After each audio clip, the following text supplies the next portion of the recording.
9 Japanese well-being secrets that will transform your life. What if I told you that the secret to lasting happiness isn't about climbing higher, earning more, or achieving the next big milestone? What if true well-being comes from looking inward instead of upward? Having grown up in Japan and spent years living in Western countries, I've discovered something fascinating about how different cultures approach happiness and fulfillment.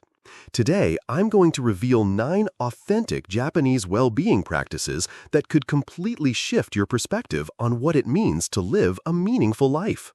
If you're feeling exhausted by the constant pressure to achieve more, do more, and be more, then this video is exactly what you need.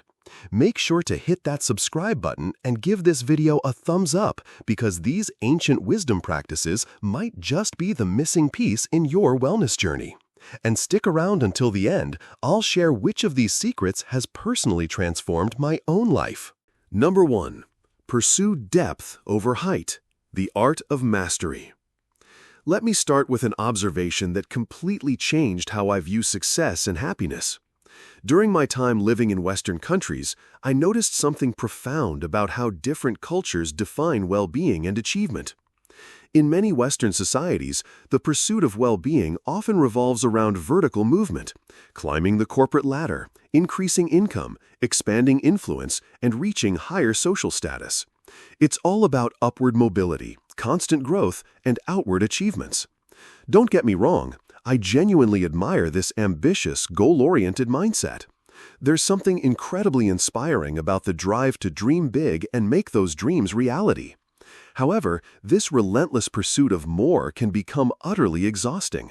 The constant comparison with others, the pressure to keep advancing, the fear of falling behind. It creates a cycle of stress that never truly ends. If this resonates with you, if you've ever felt burnt out from constantly chasing the next achievement, then the Japanese approach to well-being might offer exactly what your soul is craving.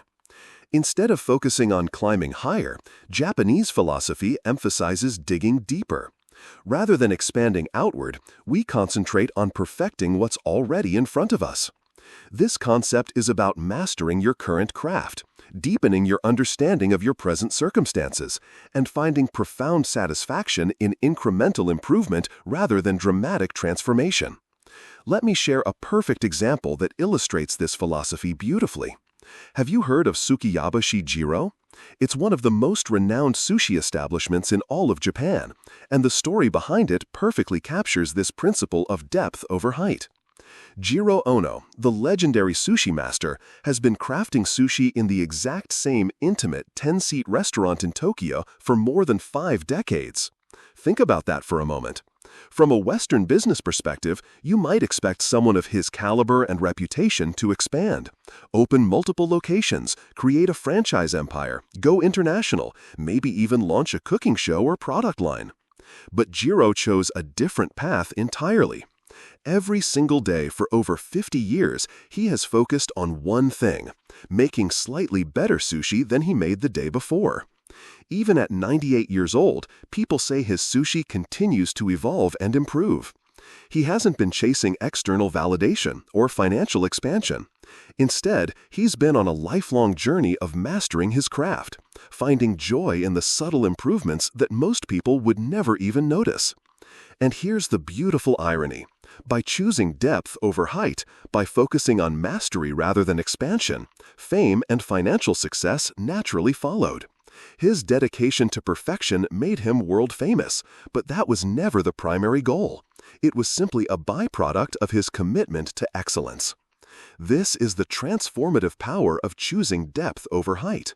When you stop stressing about competition, when you release the pressure of constantly measuring yourself against others, when you let go of the exhausting pursuit of external validation, something magical happens.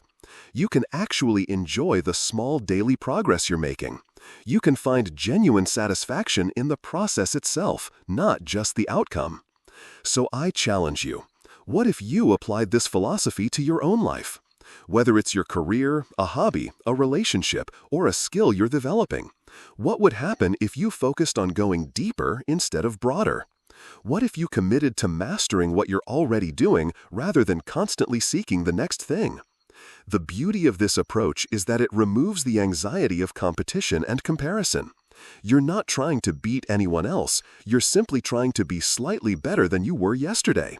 And that, my friends, is a much more sustainable and fulfilling path to well-being. Number 2. Discover your true Ikigai, beyond the popular misconception. Now, let's talk about Ikigai, and I'm going to share something that might surprise you. I'm sure many of you have encountered this concept before, perhaps even read one of the popular books about it. You've probably seen that famous diagram with 4 overlapping circles representing what you love, what you're good at, what the world needs, and what you can be paid for.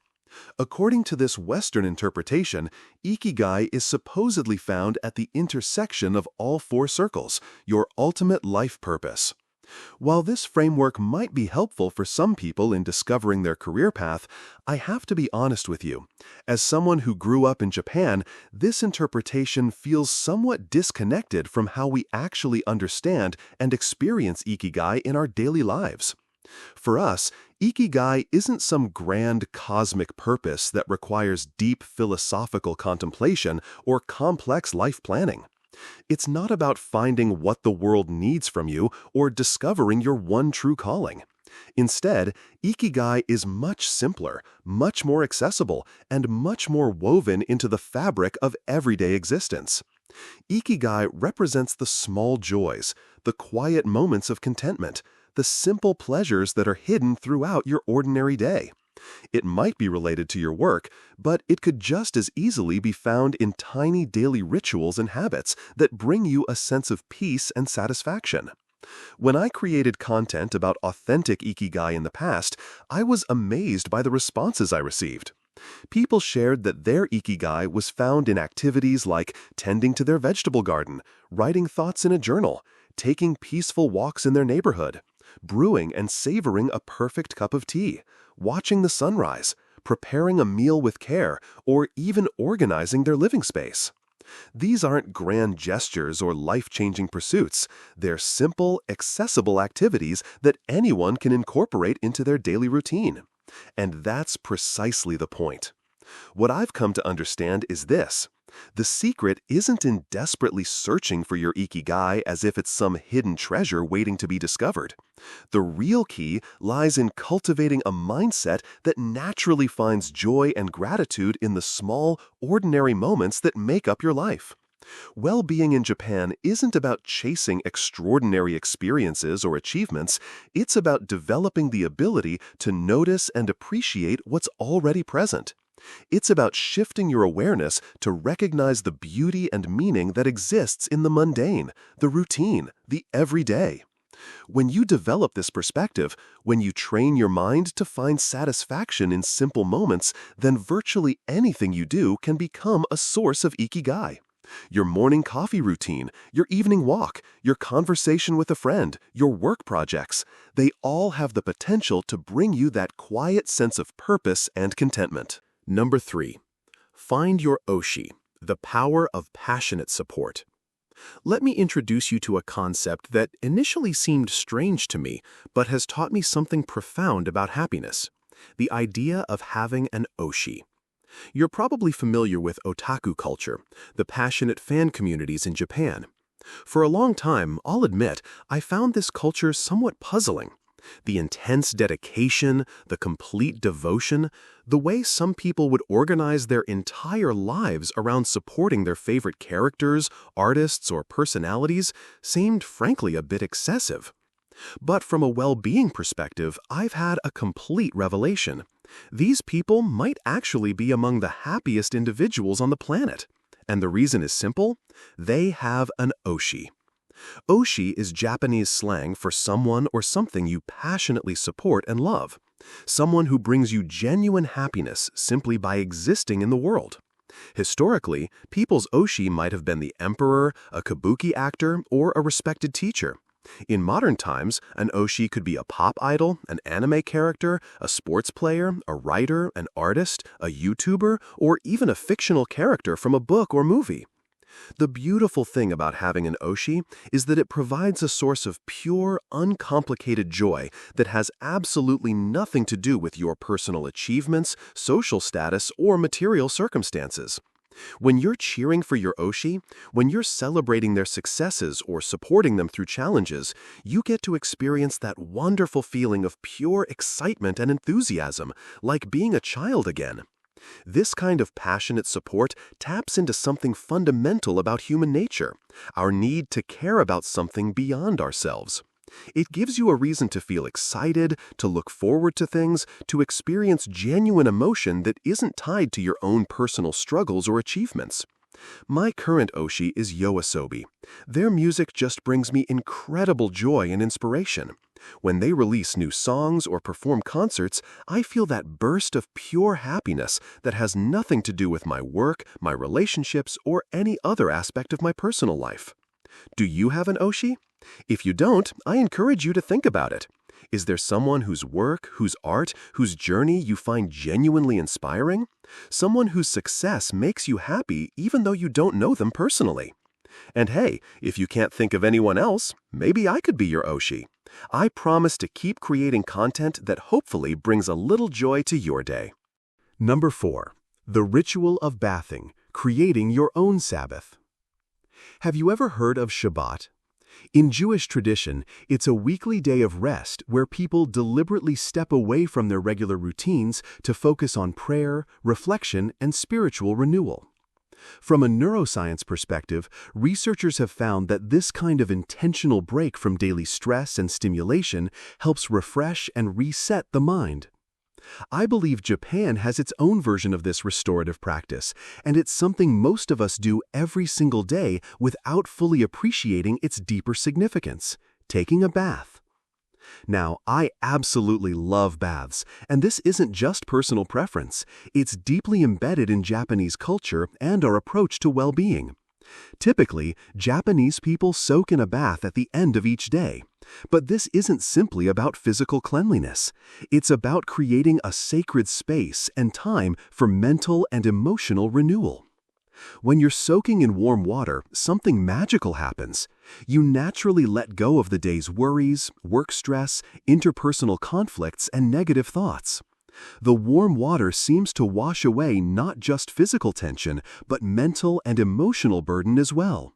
It's a time for your mind to become quiet, for your body to relax completely, and for your spirit to recharge. This daily bathing ritual is more than just a routine. It's a practice that actively supports Japanese well-being.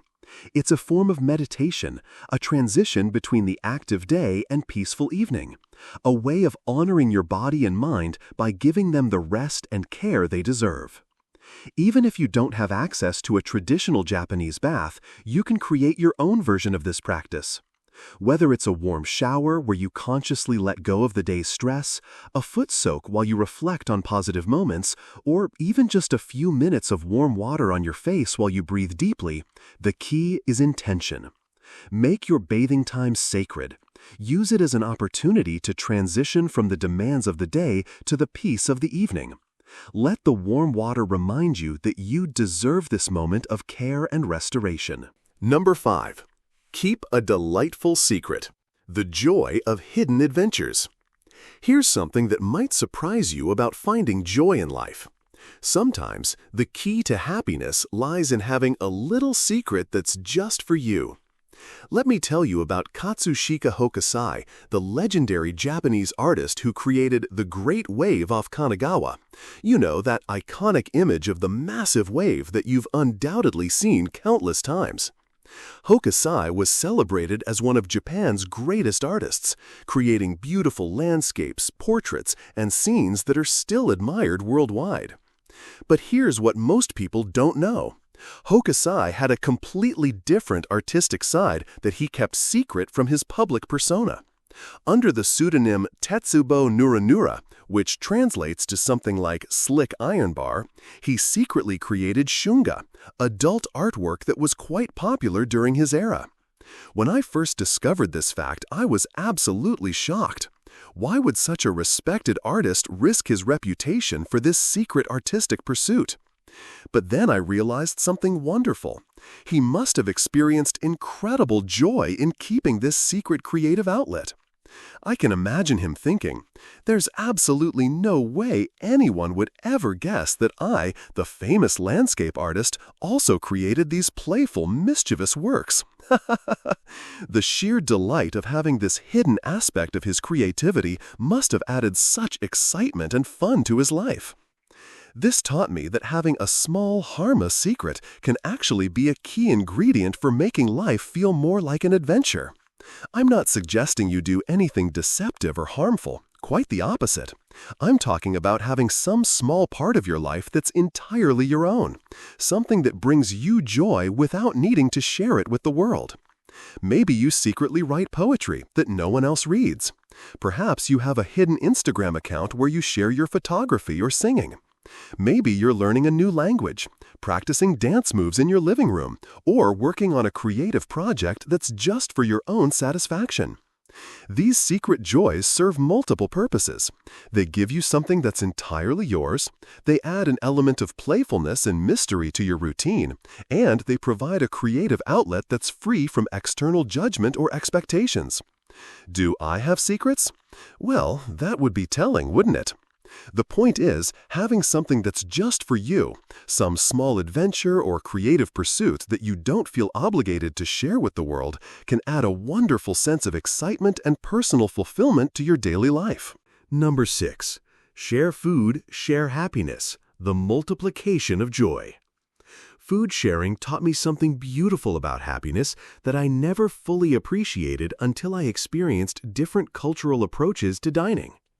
I remember having dinner with some Italian friends and enthusiastically suggesting, let's share our pizzas so we can try everything. But they explained to me, in Italy, we typically don't share individual plates like that. Everyone orders their own dish and eats it themselves. This completely surprised me because in Japan, sharing food isn't just common, it's the default way we approach most meals, especially social ones. When we go to izakayas, Japanese pubs, we don't order separate dishes for each person. Instead, we order a variety of different foods and share everything collectively.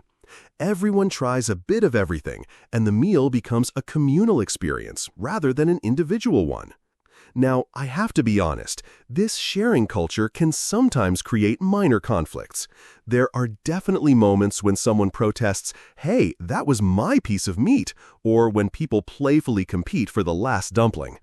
When I was a child, these little food disputes were quite common and could lead to sibling arguments. But far more often, food sharing is about spreading joy and creating connections.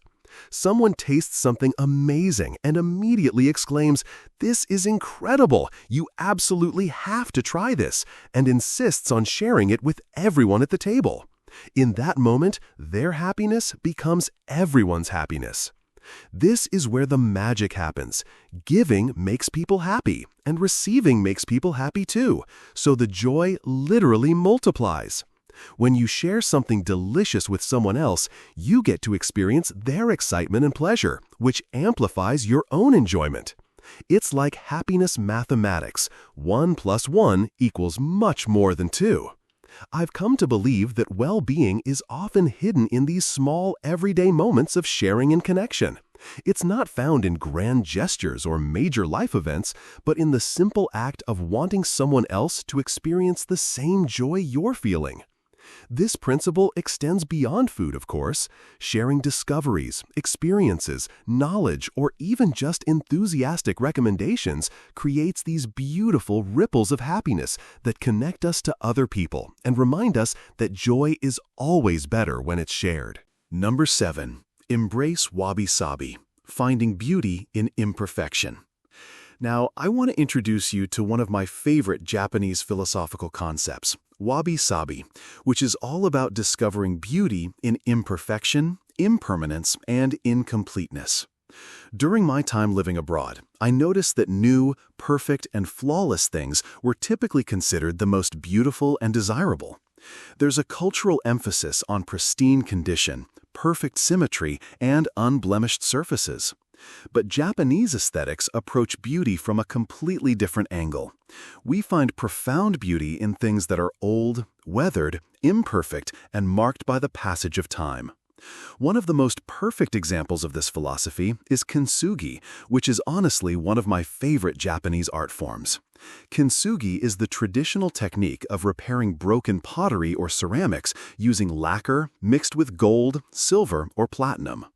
Instead of trying to hide the damage or make the repair invisible, kintsugi celebrates the breakage as part of the object's history. Think about this for a moment. When a beautiful piece of pottery breaks, instead of throwing it away or trying to make it look like it was never damaged, we highlight the cracks with precious metals.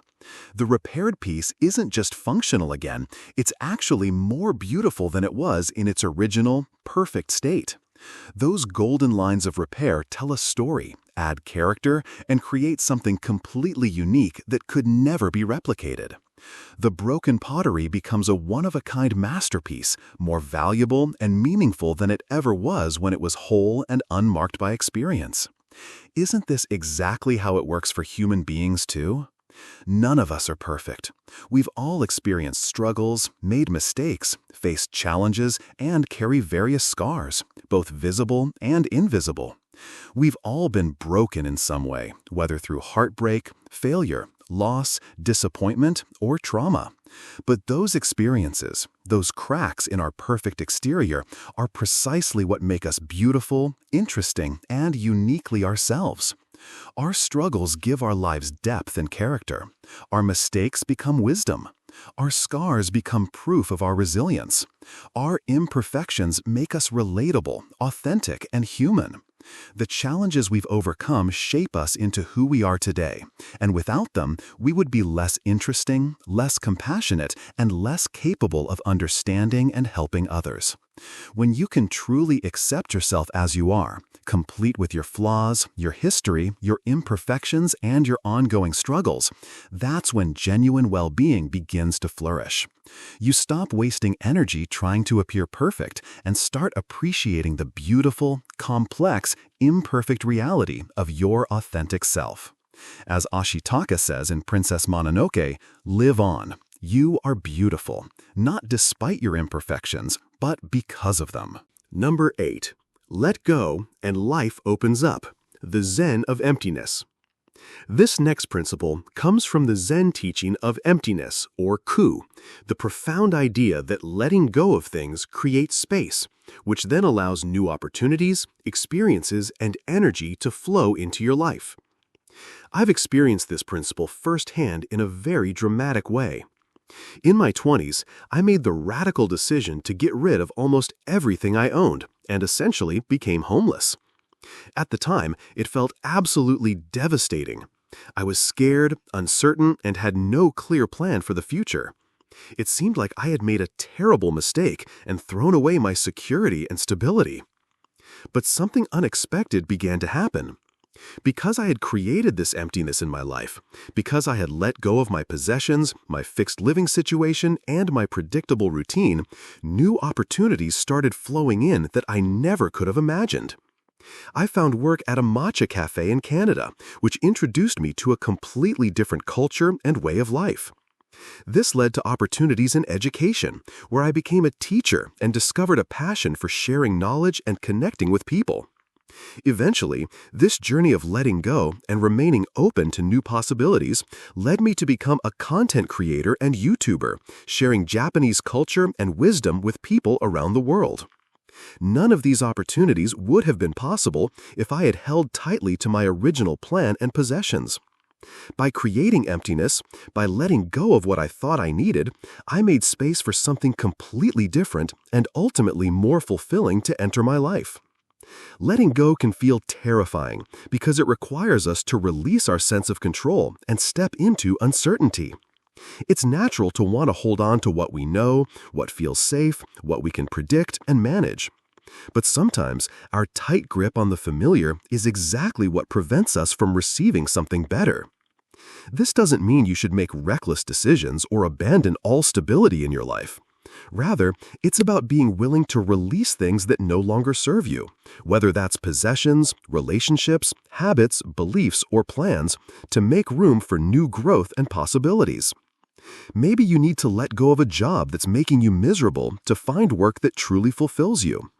Perhaps you need to release a relationship that's become toxic to make space for healthier connections. Maybe you need to let go of perfectionist expectations to discover the joy of experimentation and learning. The beautiful paradox of letting go is that by releasing our grip on what we think we need, we often discover what we actually need. By creating emptiness, we make space for fullness. By accepting uncertainty, we open ourselves to possibilities we never could have planned or imagined. Letting go is indeed a fundamental aspect of well-being, not because it's easy, but because it's the only way to make room for growth, change, and new experiences that could transform your life in wonderful ways. Number 9. The power of mindful routine, turning daily tasks into sacred rituals. Finally, let's explore how Japan views routine, not as boring repetition, but as something genuinely beautiful and transformative. Consider the Japanese tea ceremony, which is perhaps the perfect example of this philosophy. The tea ceremony isn't simply about drinking matcha, it's about transforming a basic, everyday activity into a refined, mindful art form through the power of intentional routine. Every movement in the tea ceremony is deliberate, every gesture has meaning, every step follows a precise sequence that has been perfected over centuries. The participants aren't just consuming a beverage, they're engaging in a moving meditation, a practice of mindfulness, and a celebration of the present moment. By embracing routine in this way, you naturally begin to focus on the now. Your mind stops wandering to past regrets or future anxieties.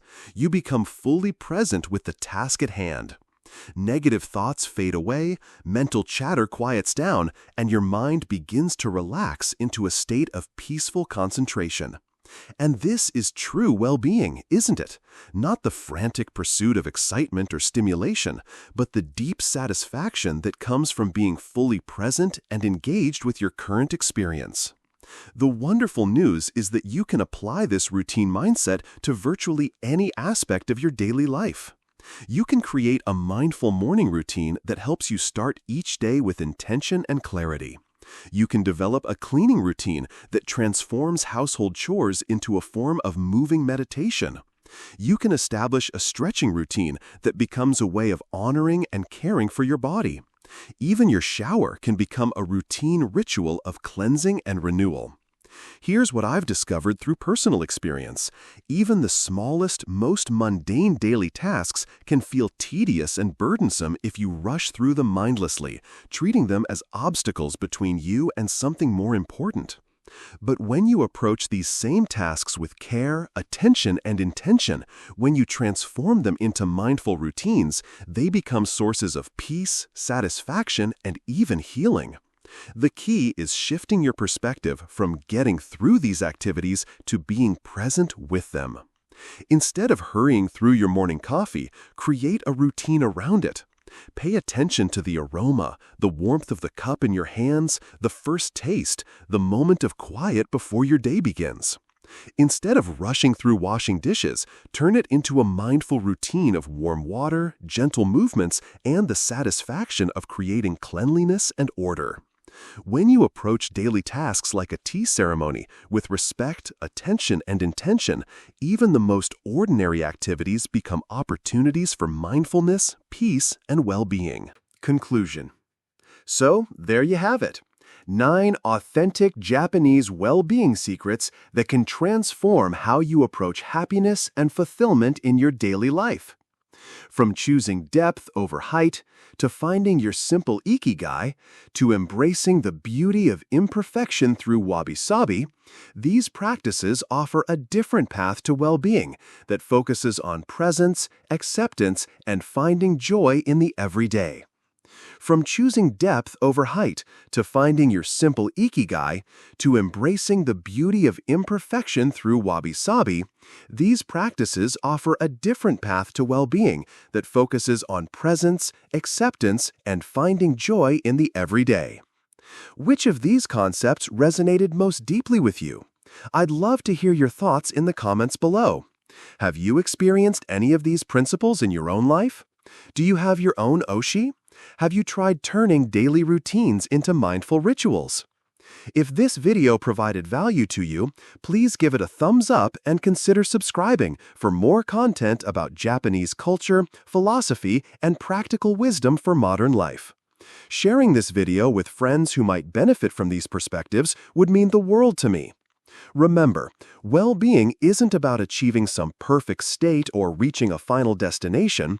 It's about cultivating a way of being that finds meaning, joy, and peace in the present moment, exactly as it is. Thank you for spending this time with me today, and I hope to see you in the next video.